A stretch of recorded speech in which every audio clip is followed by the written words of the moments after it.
Neon-drenched rain slicks the cracked pavement, reflecting the electric glow of towering holograms that pulse with advertisements no one can afford to ignore. The city never sleeps, only flickers between nightmares. Smog chokes the skyline, a sickly mix of industrial waste and digital ghosts whispering through the alleys where the forgotten carve out their existence. Somewhere above, behind tinted glass and steel fortresses, the enhanced elite watch, untouchable. Down below in the underbelly of the sprawl, the streets belong to those who know how to survive. Cybernetic mercenaries, data smugglers, and black market tech runners navigate a world of shifting allegiances, where trust is a currency more fragile than the cracked screens lining every wall. The air hums with the low thrum of machinery, autonomous drones skimming rooftops, surveillance implants feeding the grid, and the ever-present static of a network that sees everything. In the neon haze, identity is fluid, rewritten with the right software, erased with the wrong enemy. And then there's me, just another ghost in the system, running jobs to keep my augments powered and my debts at bay. Tonight's no different. A simple data extraction in and out. But in a city like this, nothing's ever simple. The second I breach the firewall, alarms scream through the night, and I know I'm not just stealing data. I've just stolen Realms Unknown! Welcome to Realms Unknown, a podcast brought to you by the Bugle, the dark hemigod of nonsense, hosted by author and comedian Elyse Fraser, me, who will each week open the grimoire of knowledge to impart to the eager listener all the arcane facts you could desire about science fiction, fantasy, speculative fiction, games, movies, television, and more. The cost? For knowledge such as this, you must pay in life itself. About 1/2 of one of your mundane hours will be sufficient sacrifice. My companion and guide for this week's adventure is Jackie Kashian. Welcome. Hey, thanks. Oh my gosh, I was listening to you read that, and I was like, is that some sort of fancy Great Gatsby? What's happening here? And what is noir? What is cyberpunk? But fancy Great Gatsby. How are you? I am well. I'm accompanied by my henchman today, my mini-me, as it were, my mini 50% me. I apologize to everyone for any baby noises that break through. But let's look at the news of this week. The news of this week are pretty exciting. Ian McKewan's next novel, What We Can Know, is apparently going to be science fiction without the science. I'm looking forward to that, where past, present, and future speak to one another, but he's not going to tell us how or why.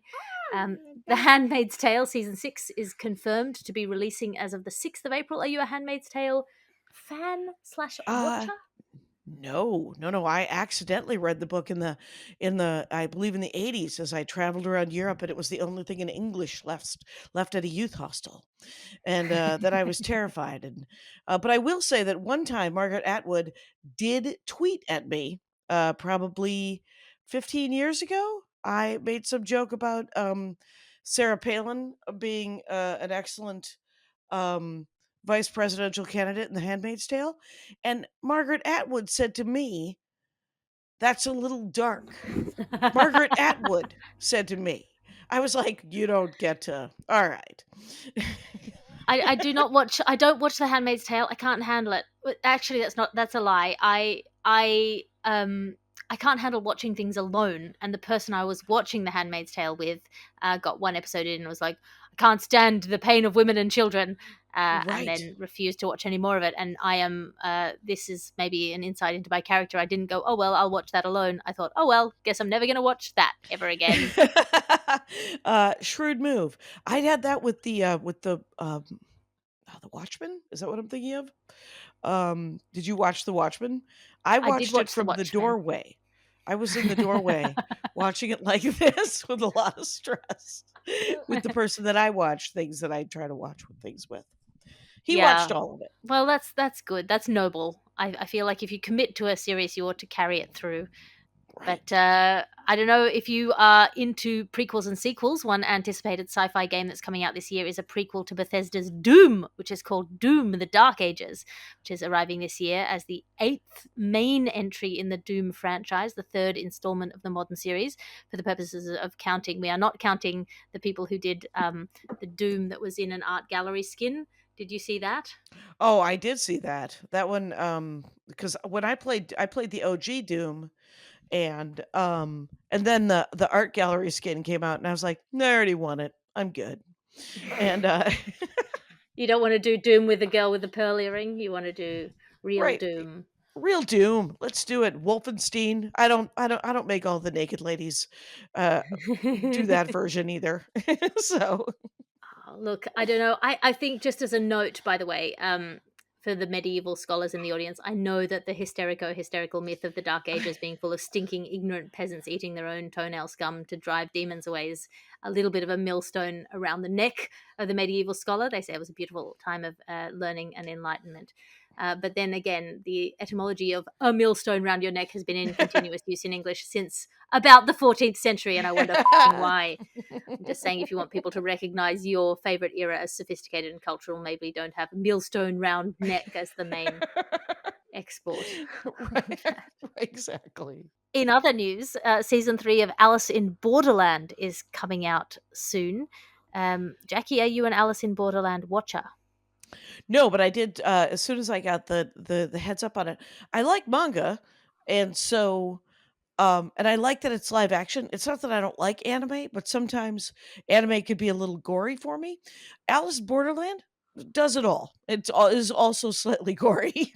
So, as far as I could tell from Alice Borderland, it had a perfect button at the end of season 2. It doesn't really need a season 3. Yeah, so they've got to make it a good season 3 to make it worth doing a season 3 and unpacking the closure of season 2. Right, and I haven't read the manga, but it clearly goes on, right? Yeah, but that doesn't mean it should go on. Like, this is the nuclear weapon question. Just because we can, should we? Right. Just because the publisher thinks that this is a very good title for you doesn't mean you should keep writing in that universe. You could wrap it up. You Yeah. can wrap it up. Start something new, and that brings us to our final piece of news for the news section this week, which is the 7-issue comic book series Basketful of Heads, which I keep reading as Basketball of Heads, but it's Basketful of Heads by Joe Hill and illustrated by Leo Max. Will be getting a feature adaptation with Natasha Lyonne, which I am pretty into. I Yeah. reckon she's pretty good at She's stuff. great. And she's also producing, so that's kind of exciting. And Yes. she was in Poker Face, and that was great. So as an actress, she's just so interesting that for her to have a magical axe and a basket full of heads. Plus I really like Joe Hill. Did you ever read Lock and Key? I did read Lock and Key, and I really enjoyed Lock and Key. Yeah. So I think I've not read Basketful of Heads, but it's a horror Me neither. comedy. I'm not a big horror fan. I'm a big comedy fan. So we'll see. We'll see where they lean in terms of Lock and that. Key was the only horror comic book that I could read. I can't read horror novels because my brain makes it too horrifying, and I can't Mm. watch horror TV or movies because I get scared. So congratulations, those of you who are making it all feel real, real. But for some reason, comic books I can do. So I might read Basketful of Heads. You don't know. It could happen. It could happen. Yeah, I feel like now that I know that it's going to be made with by Natasha Lyonne, I might delve into that. But I got a lot to read. Your ad section now, because you can't be what you can't buy. This episode of the podcast is brought to you by the Void Pulse Cyberdeck. Hack the world! The fastest, most untraceable cyberdeck on the black market, equipped with quantum encryption bypasses and AI-assisted infiltration tool, the Void Pulse turns any script kiddie into a legend. And this episode of the podcast is brought to you by Zenith Optics Cyber Eyes. See everything, fear nothing. Zenith Optics Cyber Eyes have thermal vision, night optics, X-ray enhancement, and a built-in combat HUD. Zenith Cyber Eyes let you perceive reality on a whole new level. Choose from a variety of stylish lens colors and tactical upgrades. Premium subscription required for advanced scanning features and actual vision. Why waste resources when you can optimize hydration? Cyber Water is nano-infused, electrolyte enhanced, and quantum purified for maximum refreshment in minimal volume. Just half a glass of water keeps your system running at peak performance. Because in the neon jungle, every drop counts. Cyber Water. Hydrate, upgrade, dominate. Now with 30% less molecular instability.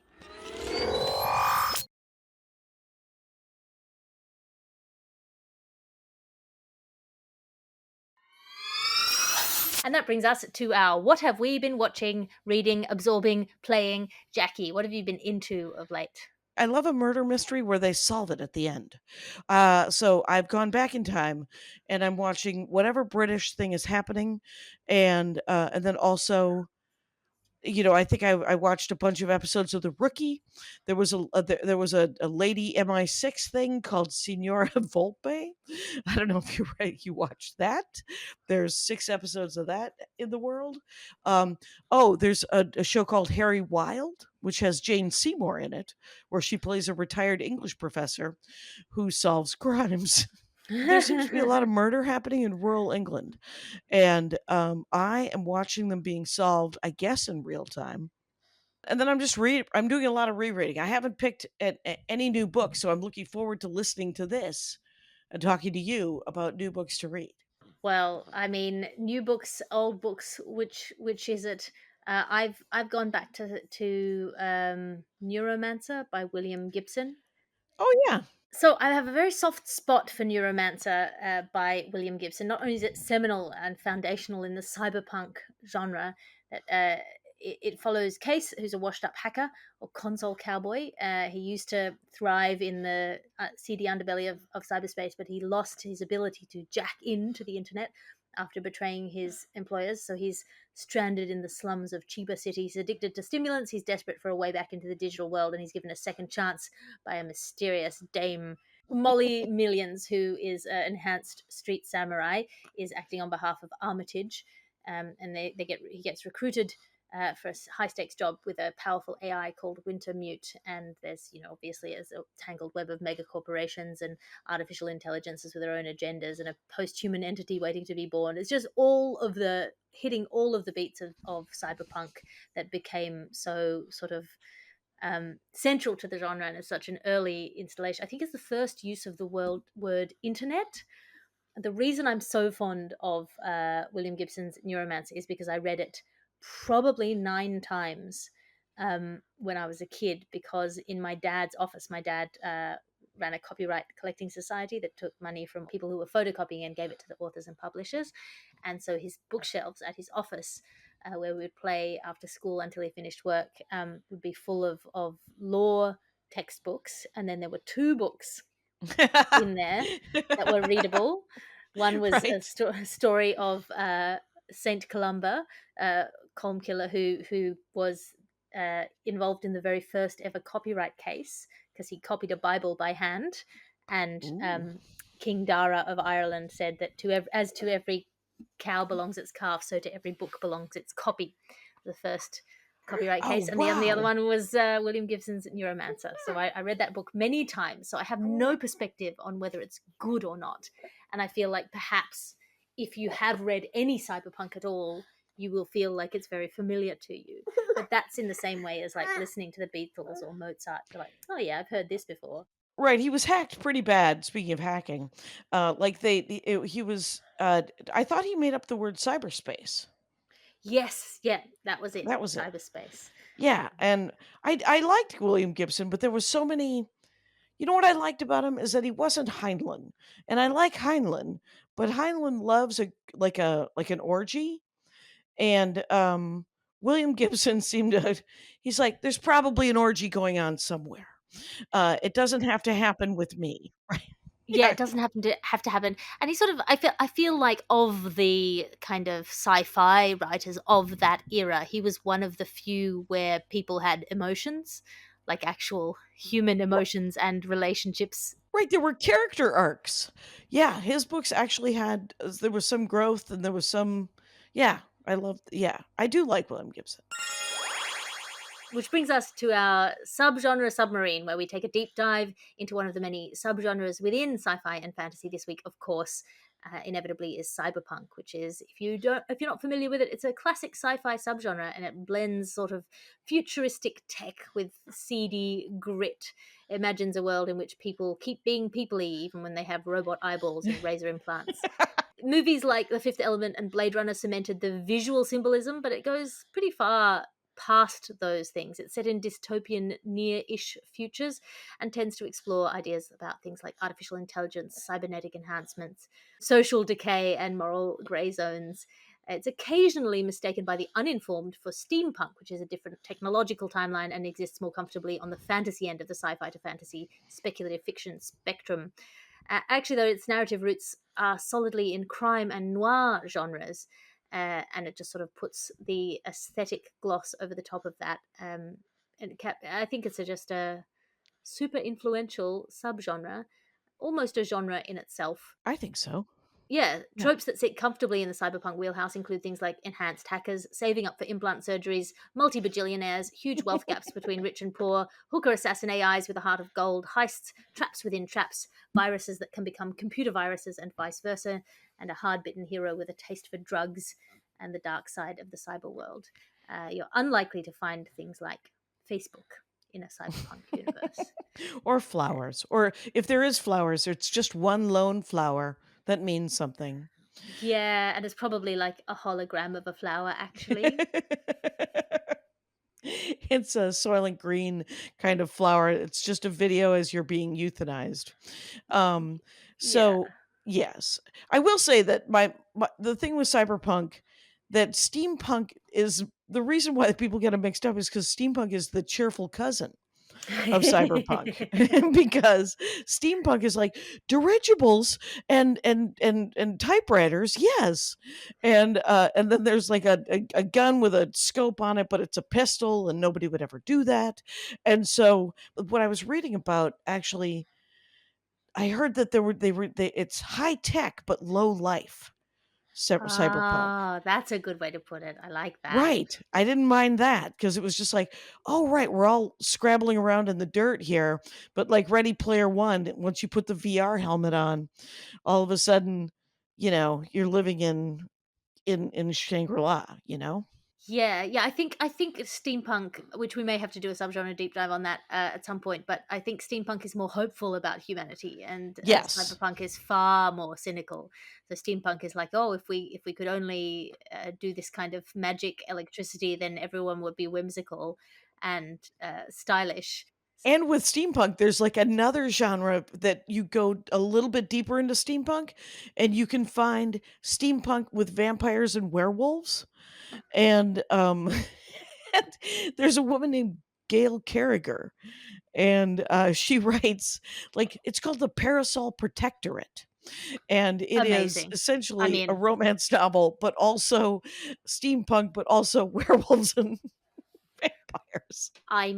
why stop at one fun thing when you can have all of the fun things? It's a cookie sandwich. Congratulations, ma'am. I feel like a place that has werewolves and vampires is a dangerous place at the full moon. Oh, there's all kinds of trouble there. The vampires are classy, though, and the werewolves tend to travel in packs. Anyway, so Oh, fun. If you want an entry point into cyberpunk, Mindstar Rising by Peter F. Hamilton, Neuromancer by William Gibson, of course, Ten Low by Stark Holden, about half of all Philip K. Dick would probably do you, and some right. crossover with television shows like The Expanse. It's sort of, I would say that's borderline cyberpunk. I think it wants to be so bad that I've always been willing to give it. Because the books themselves, I mean, it is pretty gritty. It's a mining meteorite in the middle of space, and there's a guy in a hat who solves crimes. So that feels cyberpunk to me. Yes. I feel like the problem is that the corporation is sort of a villain, but it's also sort of mushrooms. So, sorry, spoiler alert. Oh, right. We are talking about things that were at least 10 to 60 years old. So it'll be okay. Well, this is a classics episode. We tend to do super new and then super classics. Not as a strict theme, but just as a way of exploring the fact that there's so much of this stuff out there. Yeah, yeah. Can I go ask my husband for the name of this book real quick? Yes. George Alec Effinger. Yes. His name is George Alec Effinger, and he's written two books, I think. When Gravity Fails is the better of them. Uh huh. It's the first one, and it is extraordinary, quite honestly. It is one of my favorite. He is in a futuristic kind of Muslim city. There's sort of a Godfather guy who runs everything, but he doesn't live in the red light district. But our hero lives in the red light district, and there's a mass murderer out there who needs to be caught, and and you can chip in, and the chips, it was written in the 80s, so all the chips are like the size of old camera SD cards. So, I mean, I love science fiction for the fact that whenever somebody writes science fiction, there's usually a scientist who goes, "Well, we could do that if you wanted. Did you want to do that?" And like in Star Trek, when they go to the door and the doors open, whoosh. An engineer who said, "Yeah, we'll just put a thing in the floor that'll just open the. Did you want to do that?" And grocery store doors swooshing open exist because of it. That's amazing. Fun fact. Right. And yeah, George Alec Effinger is actually When Gravity Fails is a great book. And the other book I've been reading, which is not a cyberpunk book, it's I haven't finished them all, so I'm reading one of the newer ones. And not newer because there are no newer ones. Fraser, the Flashman series. Oh, Did yes, did yes. you ever read the Flash? I have read Flashman. It's great. Classic Right. great. Just like, Yeah, there's like a dozen of them, and I've read probably 6 or 7. What's great about Flashman, Harry Flashman, is that he's in every major global or many major global historical events. yeah, like how Xena, warrior princess, ended up everywhere in history. Yes, exactly like that. So, and they've tried to make movies of that, and it hasn't really worked out. Which is a shame. Yeah, it's a shame that some things don't transfer well to movies. There's been very few, for example, very few Discworld things that have made it to any level of quality. Right, just the Hogfather. Just yeah, everything else has sort of fallen short or tried something odd. But I would like to recommend Market Forces by Richard Morgan, who's written a number of things, including Altered Carbon, which has made it to television, but Market Forces has not. It's a science fiction thriller, and it's sort of cyberpunk. I would call it borderline cyberpunk. It's set in 2049, and is a young executive who's starting a new job at Shawn Associates, working in their conflict investment division. So instead of like doing negotiations and contracts, you win contracts by racing cars. So Awesome. promotions and everything, contracts are all done through driving duels, and the competence race, often to the death. It's really dumb fun if you just want to rip a read. Richard Yes. Morgan, Market Forces, I think it was written in 2004, and yeah, it's really fun, I would say. That's awesome. Yes, please. I would like to read that. Your ad section now, because you can't be what you can't imagine. Do you still have your skin? Combine 2 products from our revolutionary skin portfolio for powerful daily antioxidant and home defense. Healthy young skin is on a 28-day cycle, meaning that's typically how long it takes for skin cells to mature, move up, and finally exfoliate. That's also how long it takes a determined and disciplined gang to plan a successful raid on a moderately well-defended compound.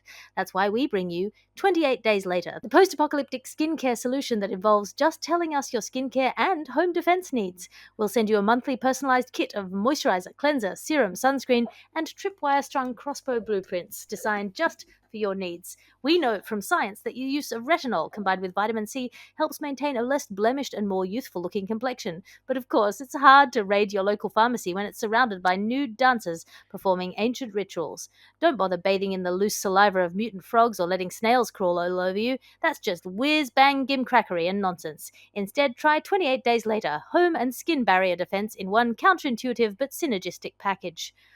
This episode of the podcast is brought to you by the inside of a bus when it rains. As you sit horrified by the condensation forming on the insides of the bus windows, you think, is that made of people? Knowing that all the process of condensation is also a distillation of reality into those moving droplets. If you were to collect all of the condensation from one side of a sweaty bus interior on a rainy day, you'd have something like half a glass of water. Half a glass of water. It's not all good.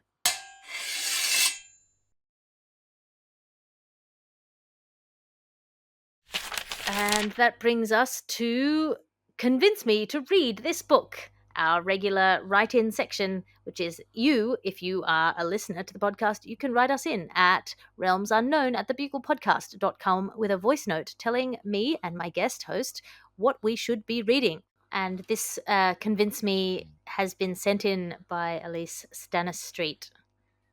So, I love fantasy theology, and the gods of a given setting are often one of the first things I think about when I'm planning a character or campaign in a tabletop RPG. So, my recommendation is Lost Omens Divine Mysteries, which is a recent Pathfinder lore book. It's written from the perspective of a young psychopomp who isn't afraid to speculate on who's hooking up with who.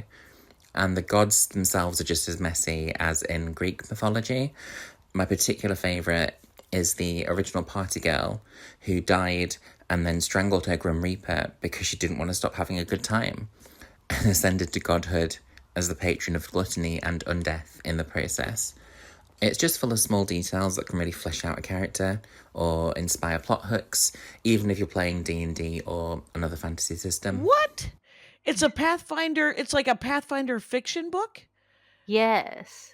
Oh, well, I'll read that. Are you kidding? It's essentially, I've played Pathfinder. I so it's just essentially they're just taking like Star Wars and just making fiction out of it's from a Pathfinder lore book, he said? So it's called Lost Omens Divine Mysteries. Okay. That's ridiculous and awesome.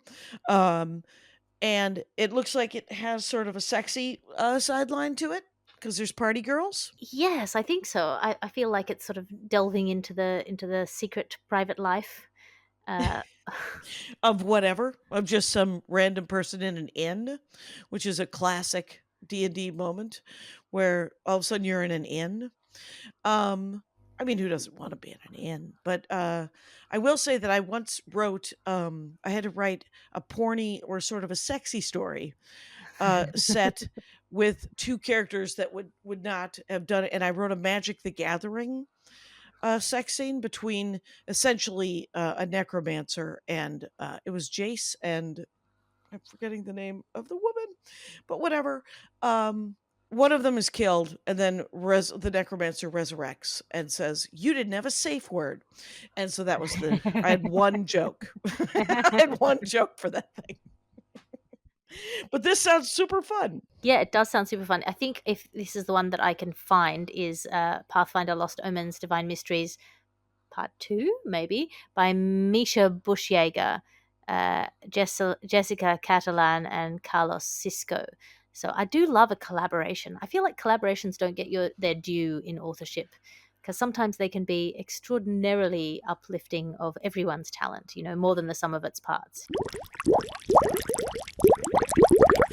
And that brings us to our section Trope on a Rope, where we ask you to tell us one of your favourite tropes in science fiction or fantasy or speculative fiction or books in general.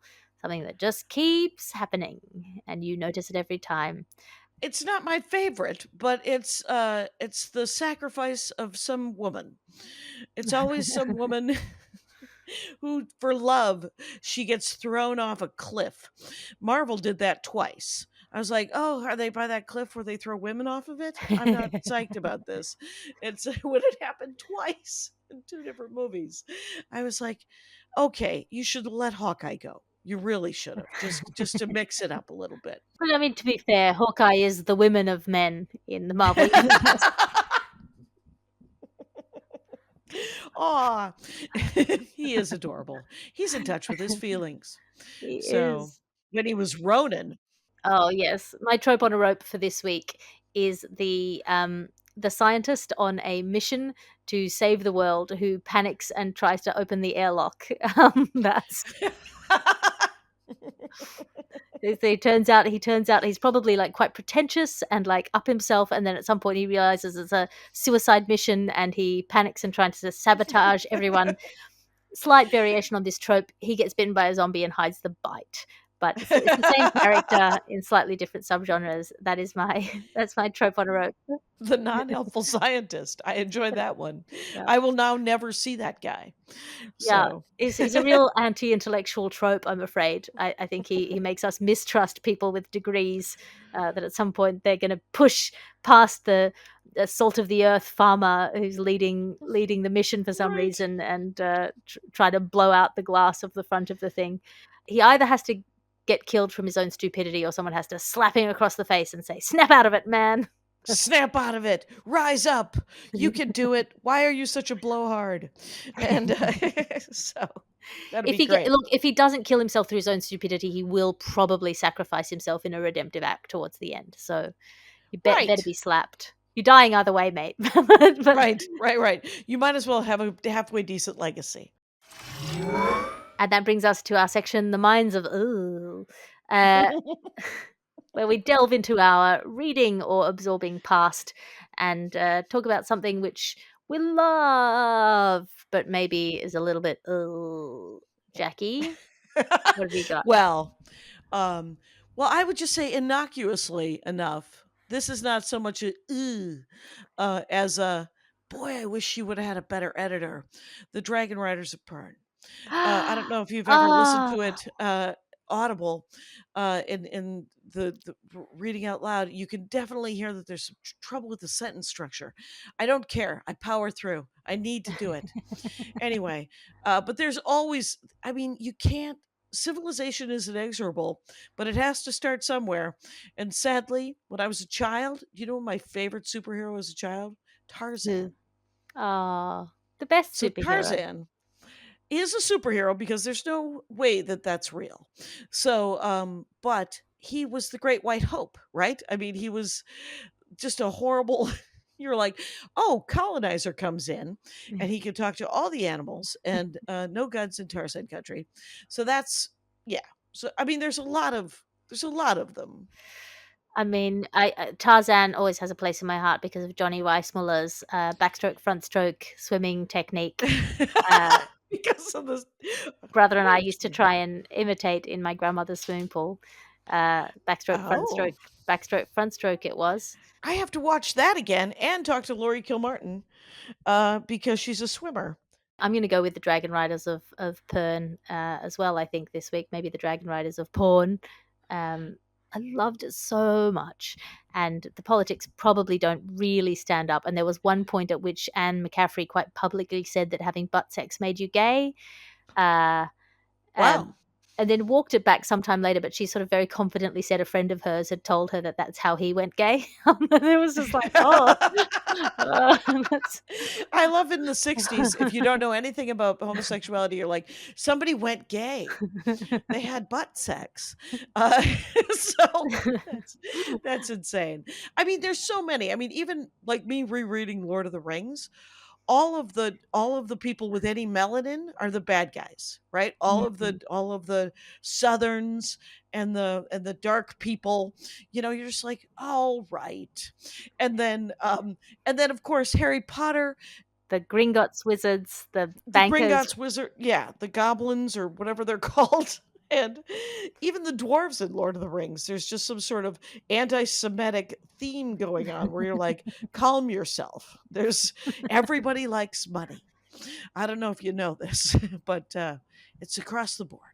It's 100% across the board. And that brings us to the end of this week's episode of Realms Unknown. Jackie Kashian, what have you got to plug? What do I have to plug? I have a couple of podcasts. The Dork Forest with Elyse. Elyse Fraser did an amazing episode. If you go to dorkforest.com or thedorkforest.com, it'll take you there. You can watch it. You can listen to it, all the things. And then I do stand-up.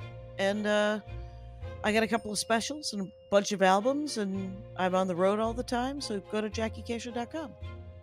Go to jackiekashian.com to find out all of that. You can find me on tour still in the UK. I've got a Leeds date and a London date left. If you go to my website, alicefraser.com, you can get tickets there. The London date is the 1st of March at the Omnibus Theatre in Clapham. So that's a late by demand kind of show, so please fill that out and don't make me look silly for having put it on. That's the Clapham Omnibus Theatre, where the reasonable man sits and watches my show, A Passion for Passion, about my book, A Passion for Passion, which is available now. If you have ordered it online, it should be arriving at your door any minute now. Otherwise, it will come out in bookshops in Australia and the US on the 5th of May. I will also be in the US around then, but you won't be able to find that out unless you follow me at patreon.com/Alice Fraser. You can sign up there for free or for money. If you sign up for money, you can join my weekly writers meetings. We do 2 writers meetings a week. So if you're writing something, join me at patreon.com/Alice Fraser. This is a Bugle podcast, an Alice Fraser production. Your editor is Ped Hunter. Your executive producer is Chris Skinner. I'll talk to you again next week. You can listen to other programmes from The Bugle, including The Bugle, Catharsis, Tiny Revolutions, Top Stories, and The Gargle, wherever you find your podcasts.